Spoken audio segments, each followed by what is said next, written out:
আপনি আমাকে ওইটুকু টাকাই দিয়ে দিন। নাও নাও, টাকাটা রাখো, এটা তোমার দাদার চিকিৎসার কাজে লাগবে। আর কোনো কথা শুনবো না, রাখো এটা।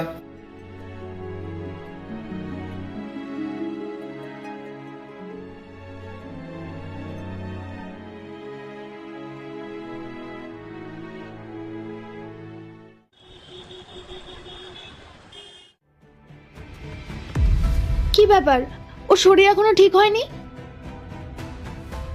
না দিদি, এখনো দাদার শরীর খুব খারাপ রয়েছে।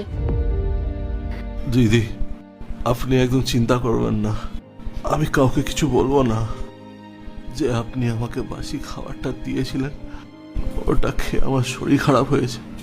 আমি তোমাকে বারবার বলেছিলাম এই ধরনের খাবার কাউকে দিও না। এখন এই ছেলেটার অবস্থা দেখেছো কি হলো? এখন যদি বড় কিছু হয়ে যেত তাহলে এর দায়িত্ব কে নিত? আমার জন্য এত বড় বিপদটা হলো। আমি যদি সেদিন ওকে কেকটা খেতে না দিতাম তাহলে ও খেত না। আমার জন্যই ও এত কষ্ট পাচ্ছে। তুই যতদিন না সুস্থ হচ্ছিস আমি এখান থেকে নড়বো না, বাড়ি যাব না, আমি এখানেই তো সেবা করব। দিদি, আপনি দয়া করে কাঁদবেন না, দাদা তাড়াতাড়ি সুস্থ হয়ে যাবে। আমরা সরকারি হাসপাতালে দেখিয়েছিলাম, তো ডাক্তারবাবু বলেছেন দাদা 2 দিনের মধ্যেই সুস্থ হয়ে যাবে, আর উনি ওষুধপত্রও সব দিয়েছেন। দিদি, আপনি একদম চিন্তা করবেন না, আমি সুস্থ হয়ে যাব। এই পৃথিবীতে তো আমাদের আপনজন বলতে কেউ নেই, কিন্তু আমাদের মাথার উপরে ভগবান আছে, সবসময় আমাদেরকে রক্ষা করেন।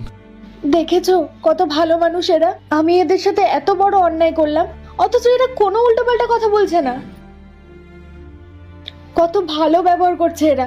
তোমরা কি করে আমার উপর এত শান্ত আছো বলো তো?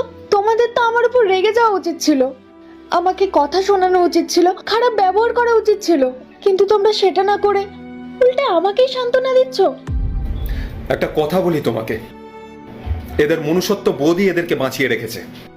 এরা একবারও বাজ বিচার করে না যে এদের কে কি খাবার দিচ্ছে। এরা সবাইকে বিশ্বাস করে। এরা ভাবে যে এদের মতোই পৃথিবীর সব লোকই ভালো মানুষ। সবার ভেতরেই ভালো কিছু না কিছু আছে।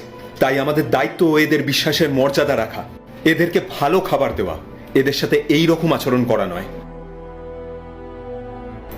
এই ভুল যেন আর কখনো না হয়। শোনো ভাই, তোমার আর কোনো চিন্তা করার দরকার নেই। তোমার সমস্ত চিকিৎসার খরচা আজ থেকে আমার। তোমার গ্রসারি আর যা সমস্ত কিছু প্রয়োজনীয় জিনিস সমস্ত কিছু আমি দেব। তোমার আর কোনো চিন্তার ব্যাপার নেই। দাদা, আপনাদের অনেক অনেক ধন্যবাদ।